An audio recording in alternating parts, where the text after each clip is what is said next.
It began in the crucible of the Cold War, an age when speed was power and the sky was the ultimate battlefield.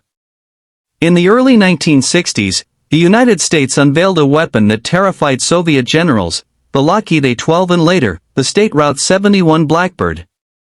These reconnaissance aircraft could fly higher and faster than anything on Earth, cruising at over Mach 3, well beyond the reach of any interceptor or missile. The Soviet Union faced a terrifying realization: their air defense network, once thought impenetrable, could be pierced with impunity. From this fear emerged a new challenge: to build a fighter fast enough to catch the Blackbird, high enough to meet it in the stratosphere, and strong enough to survive the forces that would tear most jets apart. What came next was something the world had never seen: a massive, twin-engine beast capable of shattering speed records and rewriting the limits of flight. They called it the MiG-25 Foxbat, and for a time, NATO believed it was unstoppable. Designing the MiG-25 was an act of defiance against physics itself. At Mach 3, air friction alone can melt metal. Aluminum, the standard material for most aircraft, simply couldn't withstand the temperatures generated at such velocity. So the engineers at McCoy and Gurevich did something unthinkable: they built the MiG-25 almost entirely out of stainless steel. This decision made the aircraft heavy, extremely heavy, but nearly indestructible.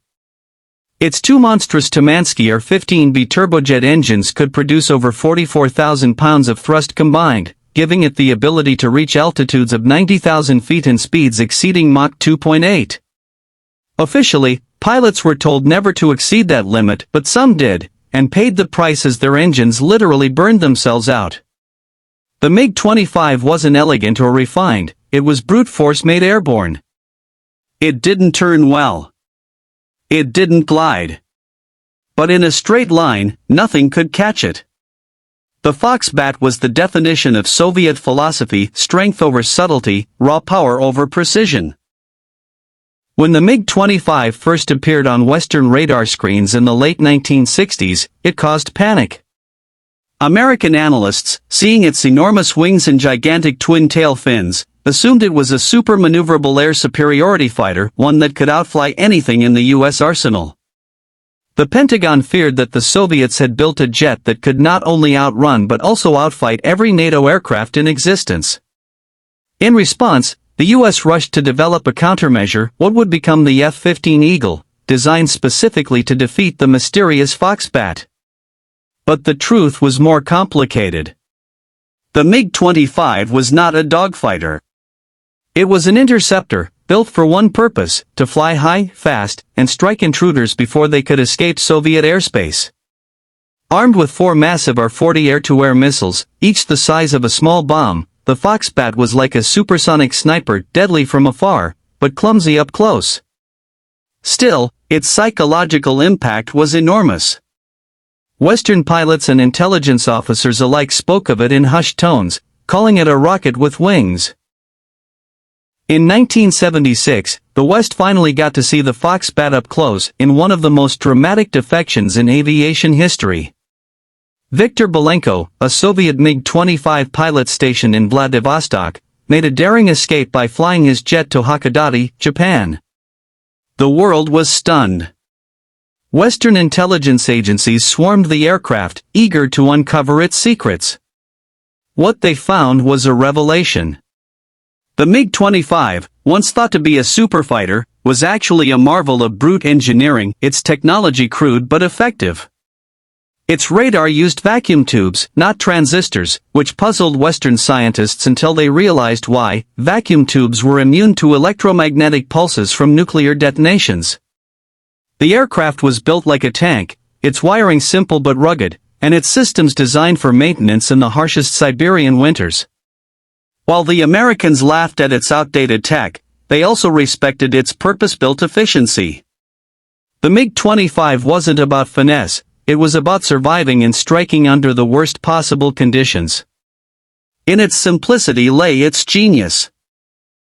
The MiG-25's legend was cemented not in Moscow, but in the deserts and skies of the Middle East. Exported to allied nations such as Egypt, Syria, and later Iraq, it faced off against Israeli and American aircraft during the 1970s and 1980s. In these encounters, the Foxbat's extreme speed and altitude made it almost untouchable. Israeli F-4 Phantoms and Mirage 3s struggled to intercept it, as MiG-25 streaked past at altitudes above 70,000 feet, gathering intelligence and occasionally engaging in missile duels.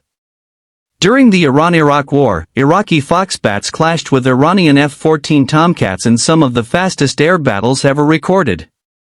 While the MiG-25 was often outmatched in electronics and maneuverability, its raw performance commanded respect. Even the U.S. Air Force, flying the F-15 and F-16, treated the Foxbat with caution, knowing that one mistake could mean losing radar lock on a target that was simply too fast to follow. By the late 1970s, the MiG-25's time was ending. Newer aircraft, like the American F-15 and the upcoming Soviet MiG-31 Foxhound, were pushing the boundaries even further.